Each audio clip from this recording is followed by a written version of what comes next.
Vous êtes-vous déjà demandé pourquoi les avions modernes s'écrasent, exigent des tonnes de carburant coûteux et transforment un vol en une épreuve douloureuse pour votre corps, alors qu'il y a à peine 100 ans, nos ancêtres, semble-t-il, détenaient le secret du transport aérien idéal. On nous dit que l'histoire évolue selon une spirale de progrès, du simple au complexe, de la charrette à la fusée. Mais que se passerait-il si je vous disais que cette ligne a été artificiellement brisée?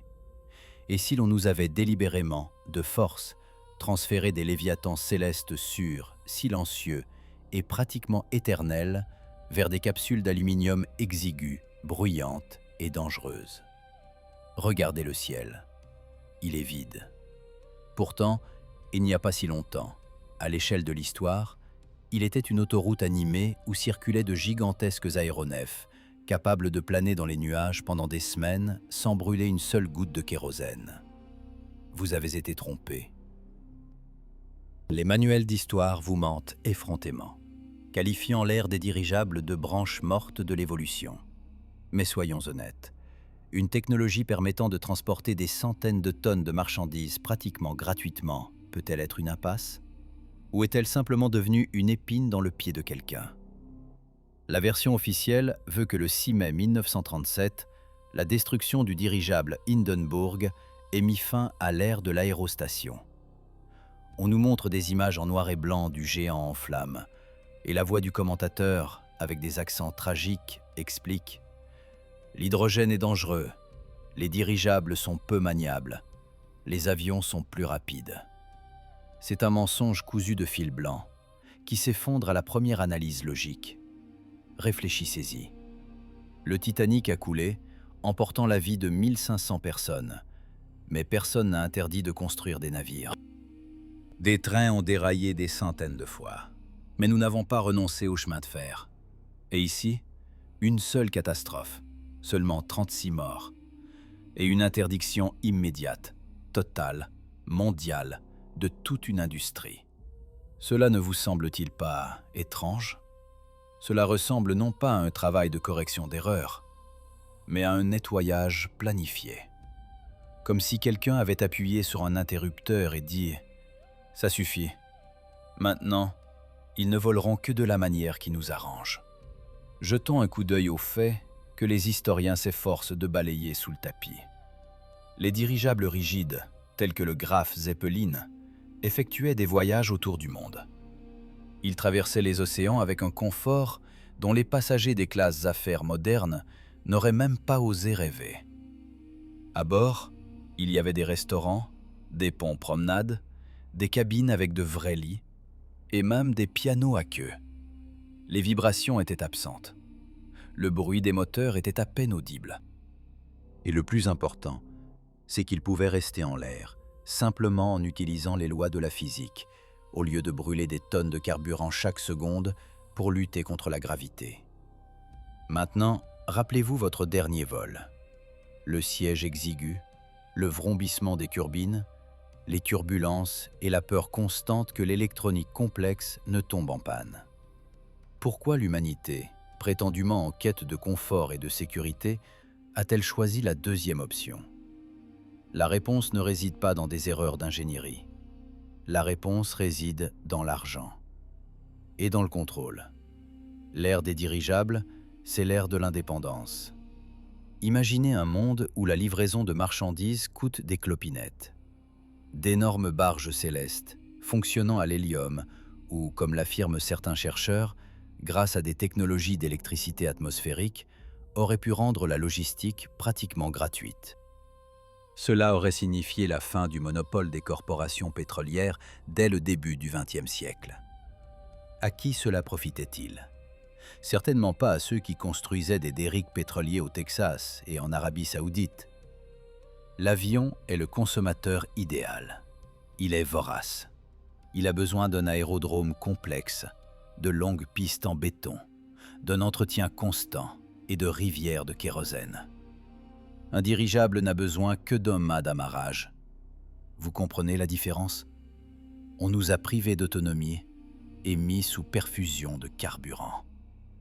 Ce n'était pas une révolution technique. C'était une grandiose opération commerciale spéciale de redistribution du marché mondial, déguisée en progrès. Mais il y a aussi un aspect plus effrayant à cette histoire.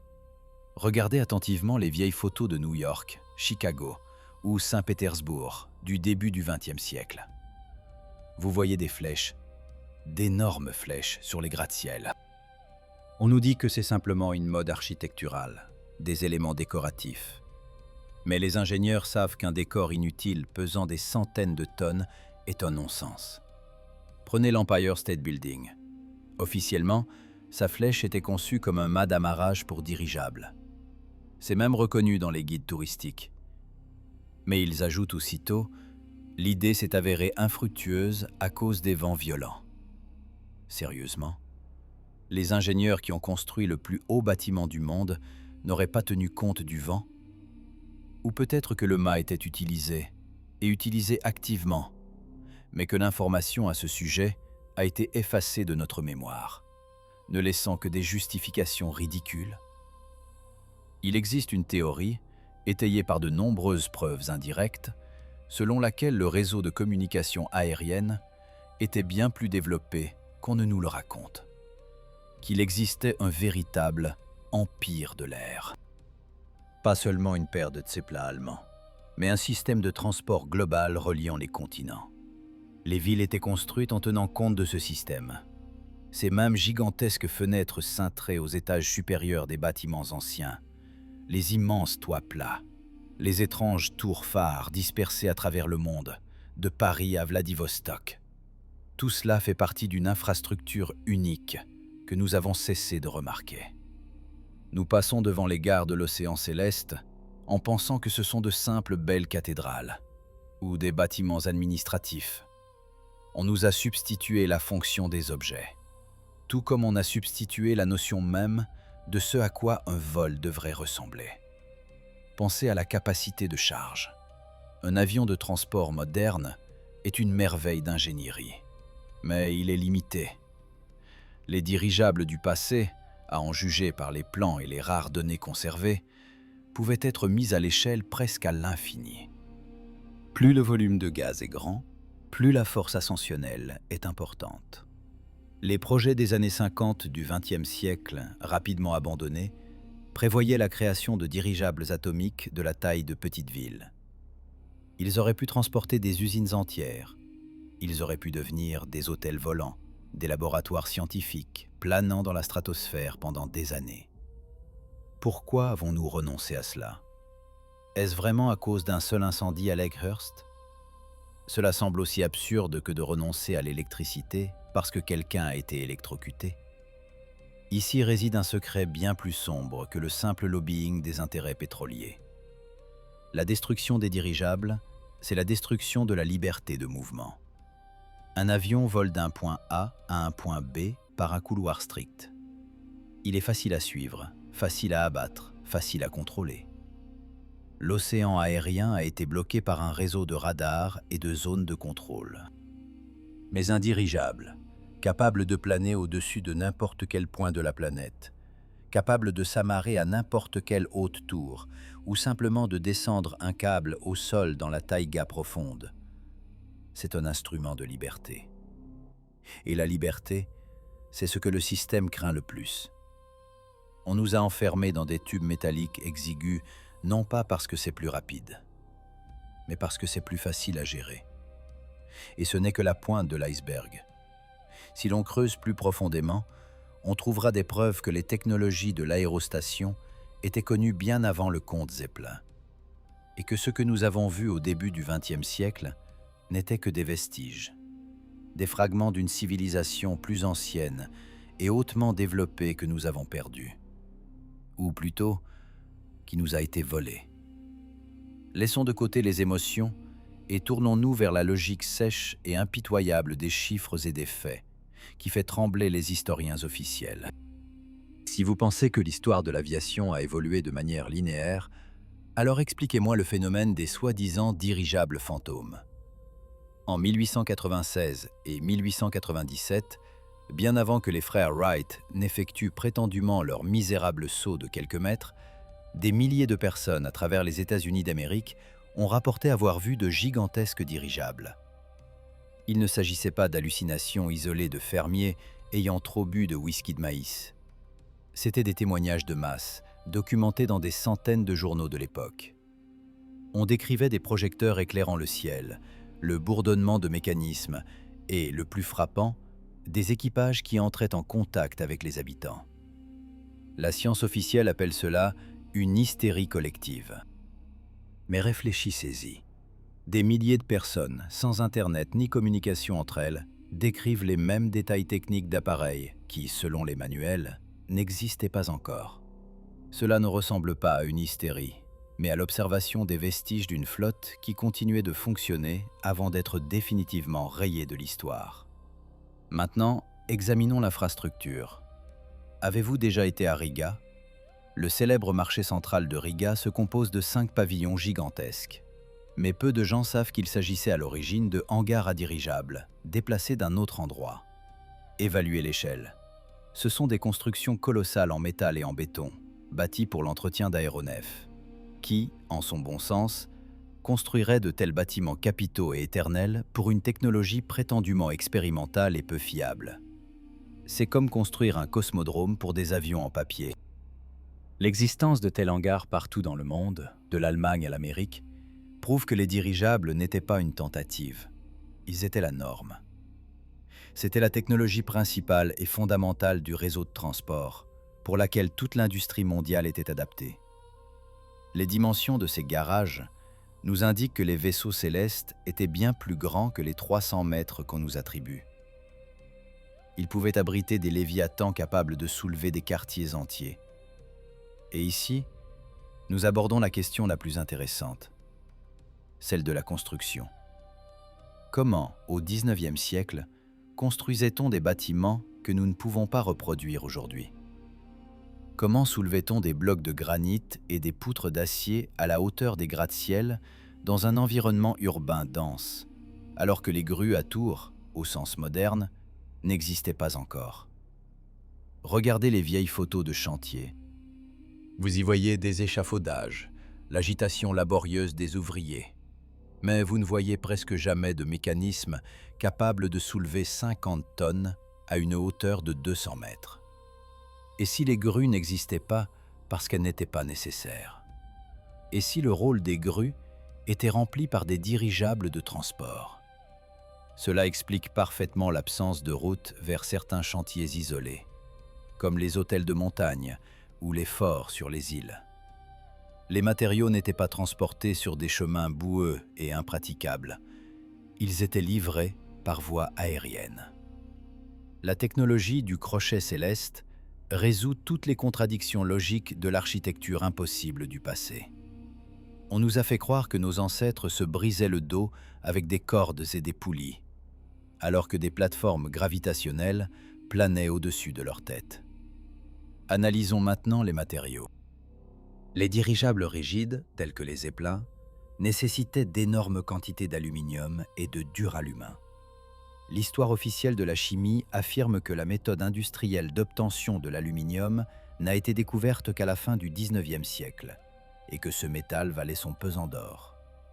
D'où l'Allemagne et d'autres pays ont-ils tiré des milliers de tonnes de ce métal pour construire des centaines de navires gigantesques. Les chiffres de production d'aluminium de ces années-là ne correspondent pas au nombre d'aéronefs construits. C'est une impasse mathématique. Soit il y avait moins de dirigeables, ce qui est contredit par les archives photographiques, soit la technologie d'obtention de métal léger et bon marché était connue bien plus tôt, mais elle a été cachée. Il est possible que nous ayons affaire à la refonte des vestiges d'une flotte plus ancienne.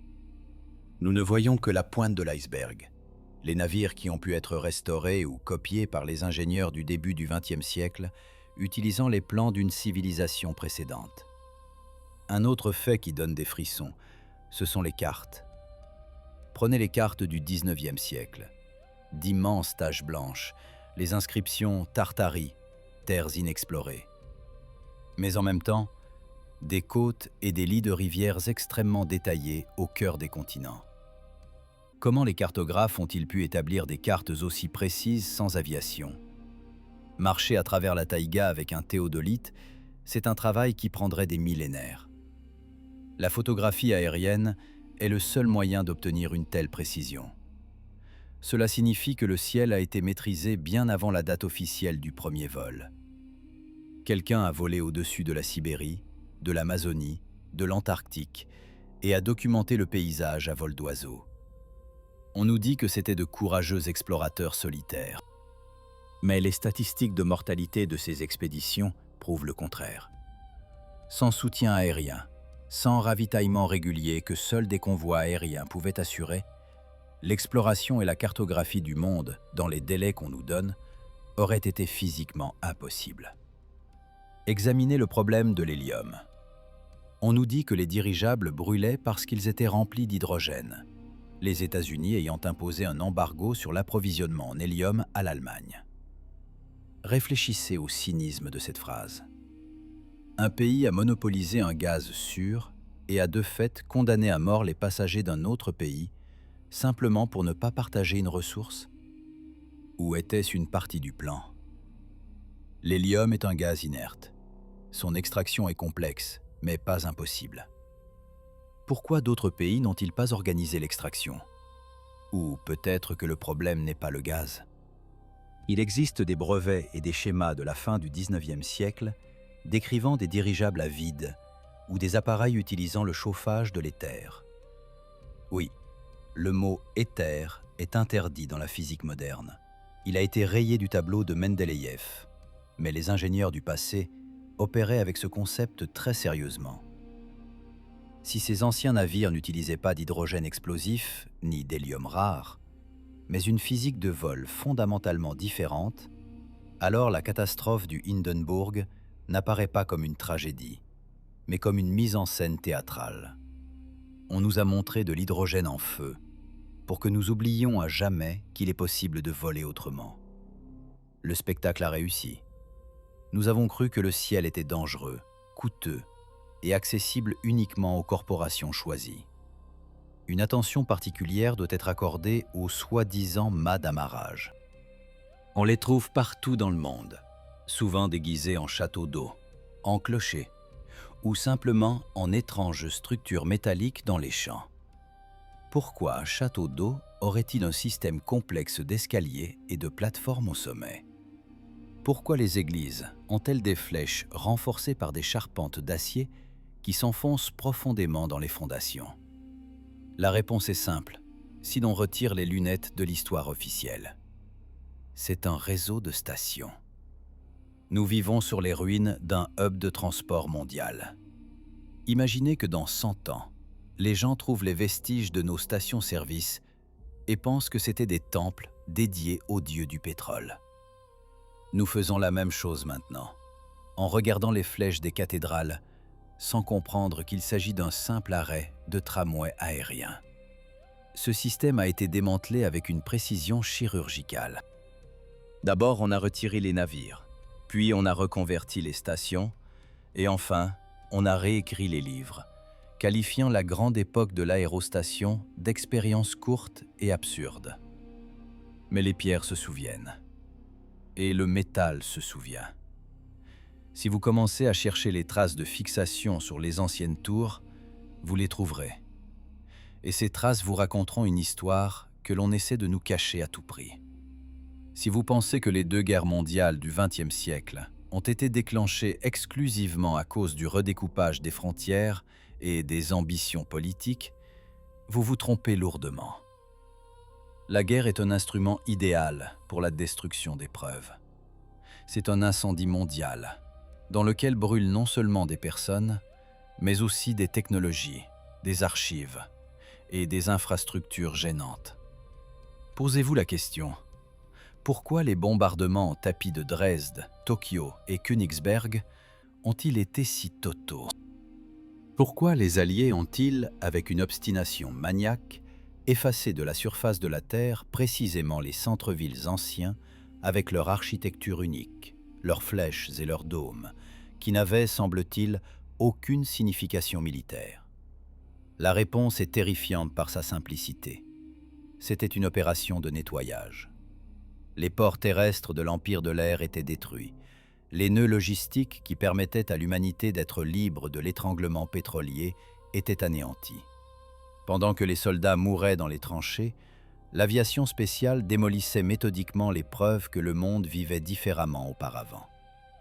On nous a renvoyés à l'âge de pierre, nous forçant à tout reconstruire, mais selon de nouvelles règles, avantageuses pour les contrôleurs. Regardez le contexte économique, c'est la clé de tout. Le début du XXe siècle, c'est l'apogée des corporations pétrolières et des clans bancaires qui ont créé la Réserve fédérale. Ils avaient besoin d'un monde qui consomme des ressources. Le dirigeable est l'ennemi du système de consommation. Il est trop autonome. Il n'a pas besoin de brûler des tonnes de carburant pour rester en l'air. La loi d'Archimède fonctionne gratuitement. Oui, des moteurs sont nécessaires pour manœuvrer, mais la consommation est incomparable avec la poussée réactive nécessaire pour maintenir un avion lourd en l'air. Le passage de l'humanité aux avions et aux automobiles à moteur à combustion interne est la plus grande escroquerie du millénaire. On nous a forcés à payer pour chaque mouvement. Si le développement technologique avait suivi la voie de l'amélioration des dirigeables, aujourd'hui, un vol de Moscou à New York coûterait moins cher qu'une course en taxi. Nous ne payons pas pour la complexité du vol. Nous payons une taxe sur l'inefficacité des technologies qui nous ont été imposées par la force. Il y a aussi un aspect technique que les ingénieurs ignorent délibérément. C'est la question de la capacité de charge et des matériaux. La science officielle affirme que la création de gigantesques enveloppes entièrement métalliques était le summum de l'ingénierie de l'époque. Mais regardons les chiffres. Pour soulever une carcasse pesant des centaines de tonnes, il faut un gaz d'une pureté et d'un volume incroyables. Les technologies de purification des gaz au début du XXe siècle, selon les manuels, étaient primitives. D'où provenaient les millions de mètres cubes d'hydrogène ou d'hélium pur? Et surtout, comment l'étanchéité était-elle assurée?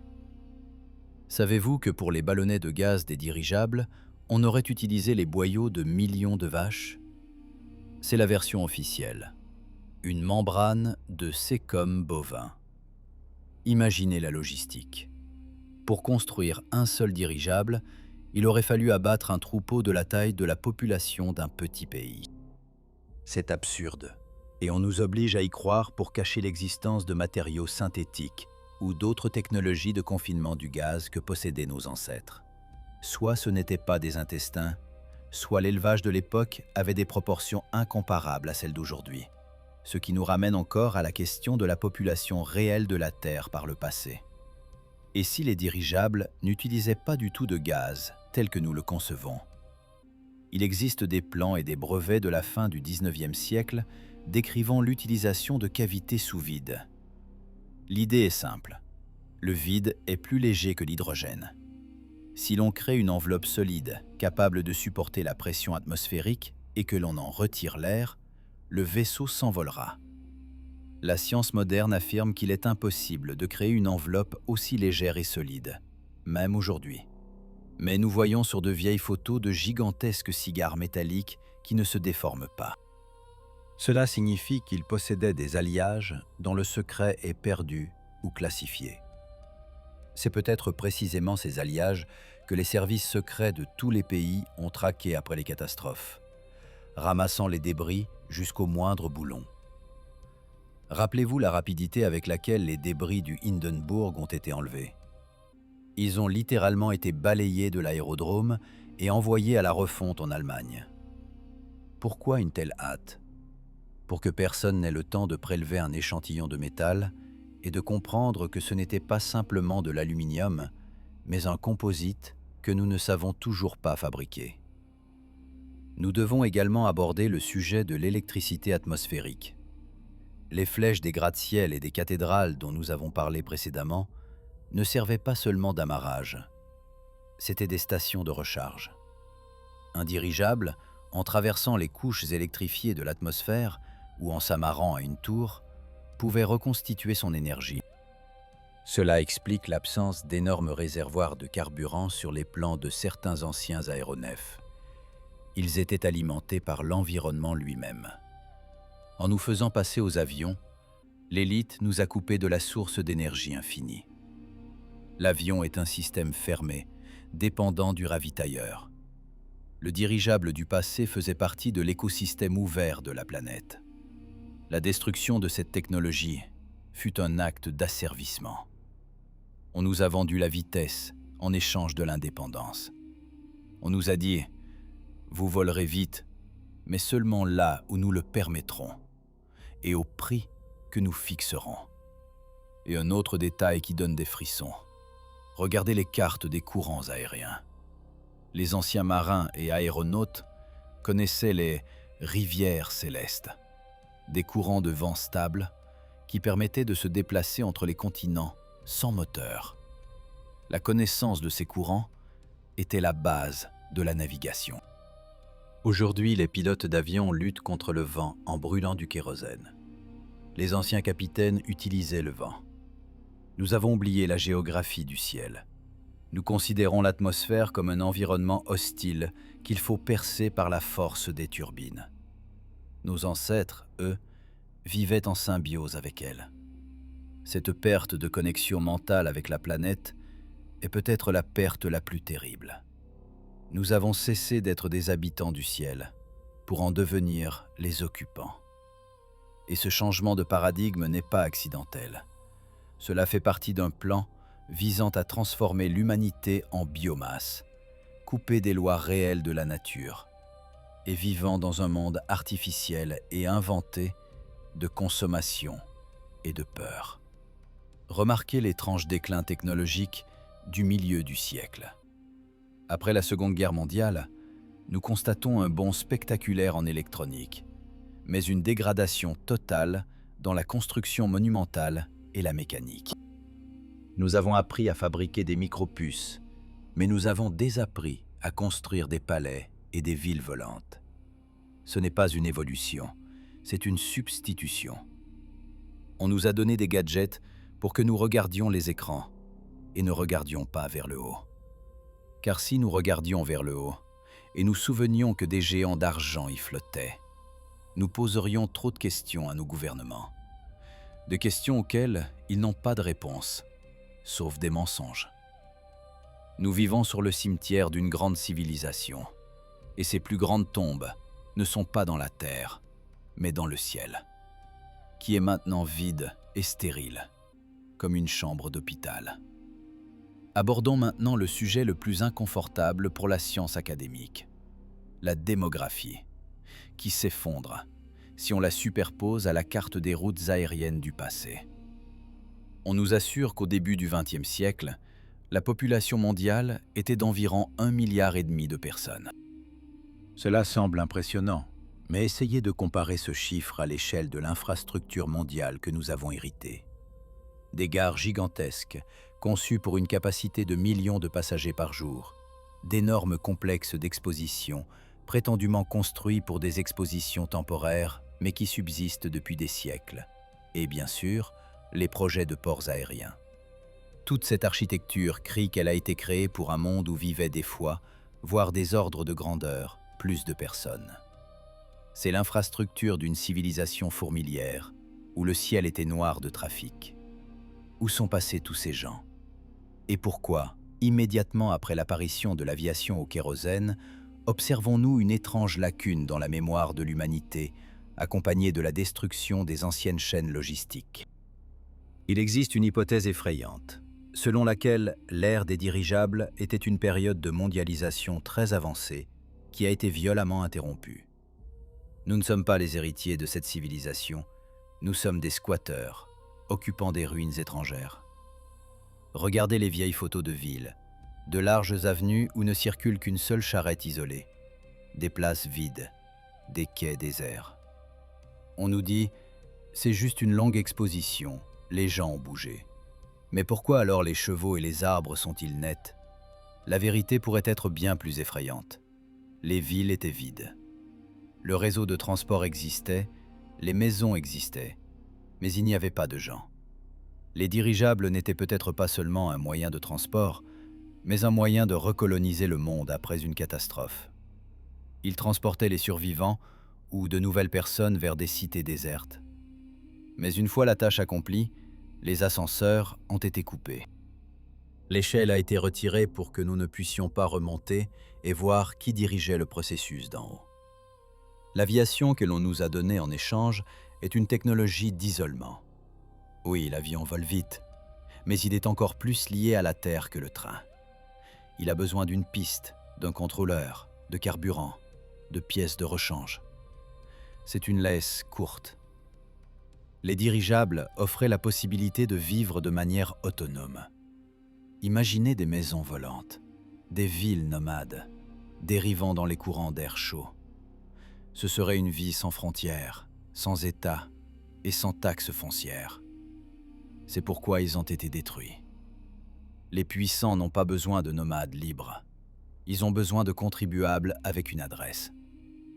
La destruction des dirigeables est un acte d'asservissement de l'humanité. On nous a cloués au sol, forcés de construire des clôtures et des postes de contrôle, alors que nos ancêtres, peut-être, ne connaissaient même pas la notion de frontière nationale, se déplaçant librement dans les airs, comme des oiseaux. Réfléchissez au concept de culte du cargo. Pendant la Seconde Guerre mondiale, les indigènes des îles du Pacifique construisaient des avions en paille, imitant les militaires américains, dans l'espoir que les dieux leur enverraient des conserves. Ne sommes-nous pas en train de faire la même chose? Nous construisons des avions en aluminium, brûlons des milliards de tonnes de pétrole, essayant d'imiter les vols de ceux qui nous ont précédés. Nous utilisons la force brute de l'explosion dans les chambres de combustion pour nous arracher du sol, ne serait-ce que pour quelques heures, alors que les technologies anciennes permettaient de planer sans effort. Nous sommes une civilisation de culte du cargo, qui a oublié les principes de fonctionnement des vraies machines et tente de reproduire leur apparence en utilisant des matériaux primitifs disponibles. Nos moteurs à réaction ne sont que des feux très puissants que nous allumons sous les ailes pour que l'air chaud nous propulse vers le haut. C'est de la barbarie comparé à l'élégance de l'antigravité ou des technologies éthériques dont nous trouvons des traces dans la construction des anciens dômes. Il y a un autre aspect, la sécurité des élites. Croyez-vous vraiment que les puissants de ce monde, possédant des trillions, volent selon les mêmes principes physiques que nous? Qu'ils risquent leur vie dans des boîtes en aluminium? Il existe de nombreux témoignages de triangles noirs, d'énormes appareils silencieux vus par des pilotes et des militaires. Ce ne sont pas des extraterrestres. C'est précisément cette technologie de l'Empire de l'air, préservée et perfectionnée. Les dirigeables n'ont pas disparu. Ils sont simplement passés dans l'ombre. Ils sont devenus invisibles au radar, ont remplacé les encombrants ballons de gaz par des installations antigravité compactes. Mais le principe est resté le même, un vol autonome. On nous a laissé des avions dangereux et coûteux pour que nous dépensions des ressources et ayons peur, tandis qu'eux continuent de profiter des avantages de la véritable aviation, inaccessible aux simples mortels. Le ciel est divisé en deux niveaux. Le niveau inférieur est pour nous, avec des turbulences et des fumées de kérosène. Et le niveau supérieur est pour eux, silencieux et éternel. Cette ségrégation des technologies explique pourquoi toutes les tentatives de faire revivre la construction de dirigeables aujourd'hui se heurtent à un mur invisible. Dès qu'une start-up apparaît promettant des transports de marchandises bon marché par dirigeable, elle fait immédiatement faillite, se heurte à un enfer bureaucratique où ses ingénieurs disparaissent subitement. Le système veille rigoureusement à ce que le monopole du ciel ne soit pas brisé. Rappelez-vous le projet Cargo Lifter dans les années 90. Un hangar gigantesque, de réelles perspectives, et soudain, un effondrement. Et le hangar est transformé en parc aquatique. C'est drôle, n'est-ce pas? L'endroit où les navires du futur devaient être construits est devenu un lieu de divertissement pour la foule en maillot de bain. C'est une moquerie symbolique de nos ambitions. On nous dit « amusez-vous, barbotez dans l'eau ». mais ne regardez même pas le ciel. Nous sommes la génération à qui on a volé le ciel, ne laissant en échange qu'une étroite bande de hublots et un billet en classe économique pour un monde où nous ne décidons de rien. Mais la mémoire fait irruption. Dans nos rêves, nous volons souvent sans aile ni moteur. Peut-être est-ce la mémoire génétique d'une époque où le vol était un état naturel de l'homme, et non un service acheté à une compagnie de transport.